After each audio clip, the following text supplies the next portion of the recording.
So introducing the Temur commander from the mainline set, we have Eshki Dragonclaw, 1 and a Temur, 4/4 legendary creature human warrior with Vigilance, Trample, and Ward 1. At the beginning of combat on your turn, if you've cast both a creature spell and a non-creature spell this turn, draw a card and put 2+1/+1 counters on Eshki Dragonclaw. So Eshki Dragonclaw is very clearly the con of the Temur, because the whole Temur mechanic this time is Harmonize.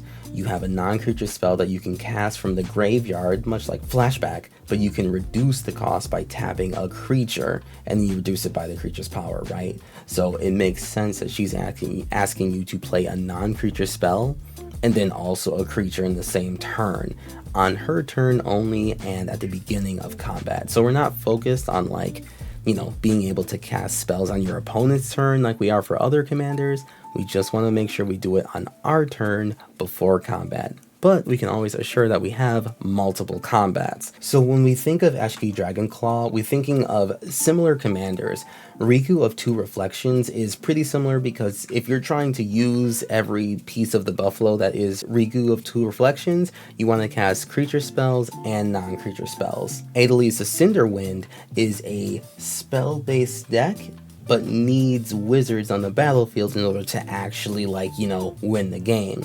And then Kain, who lets you cast creature spells if her power is whatever, and then non-creature spells if her power is whatever, right? It's this delicate balancing act between casting non-creature spells or creature spells that really speaks to Eshki Dragonclaw, and we can see that present in other commanders as well. So then over to what the deck wants, right? So the deck, in order to facilitate what the commander wants, it needs adventure creatures, bestow creatures, and omen creatures. It needs big mana in order to be able to cast 2 spells every single one of your turns. It needs cost reducers, right, to be able to, cast those 2 cards your turn, right? And then I also think that there's a rendition that you could do with artifacts and artifact creatures, so then you'll always be jumping between one or the other, and you're going to end up with a really big commander, but that's a completely different avenue.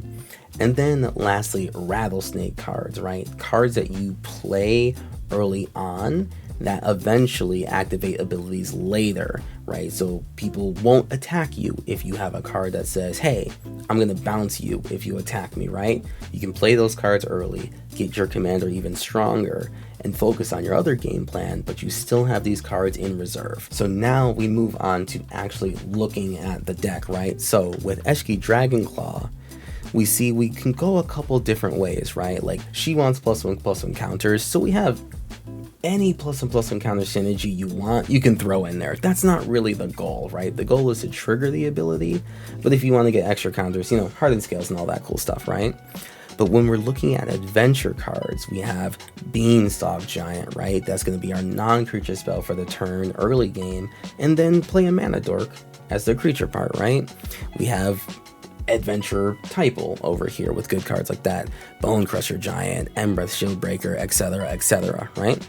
Bestow is another option we can go, where we can either go, hey, I need this 3 mana creature so that I can fulfill the creature side of the turn, or we can play the bestow cost, which will make it just an enchantment on you, and then you play a different creature, right? You play in a very versatile play space when you diversify a little bit. Cost reducers, cards like Acolyte of Bahamut. The Temur colors in the Tarkir set are the dragon colors as well, so if you also wanted to have a thematic deck, having dragons be reduced by 2, but you play the non-creature spell in order to reduce them by 2, that's another avenue that you could go down.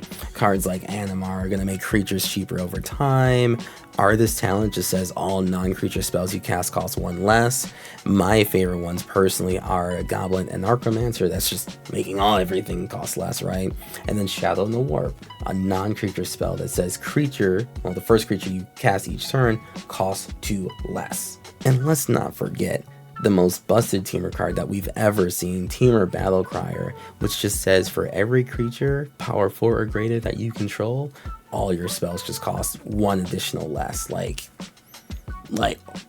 Wow. Okay, wow. Funky cards like the Expertises are non-creature spells that allow us to probably play a creature from our hand, right? So being able to get free spells out of things is going to be really good for our commander. Mana dorks are always going to be very, very good costs for us, right? So you can play a non-creature spell like a ramp spell, right? And then a mana dork in the same turn.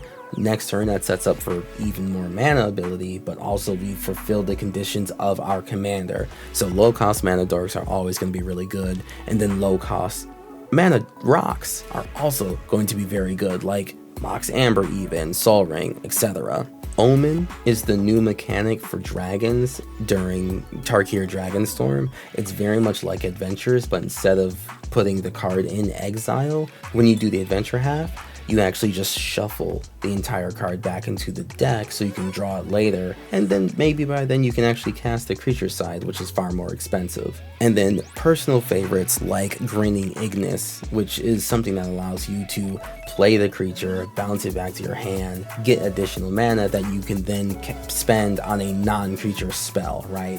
Repeatable creatures like this will kind of keep your deck plan moving, especially cards like Ragavan, where you can dash that in and then return to your hand at the end step to do it again later. And then the final finishing touch is going to be extra combats, right? Because your commander triggers every time you go to combat on your turn, right? So if you keep on having more and more combats, your commander that has vigilance and trample and ward 1 keeps on getting bigger and bigger and bigger, and eventually you're just going to overwhelm the opponent by going Voltron, but not having to actually commit resources to your commander, right? You get to go Voltron without having to put equipment or auras or anything like that. You're doing your own game plan and your commander just grows alongside you.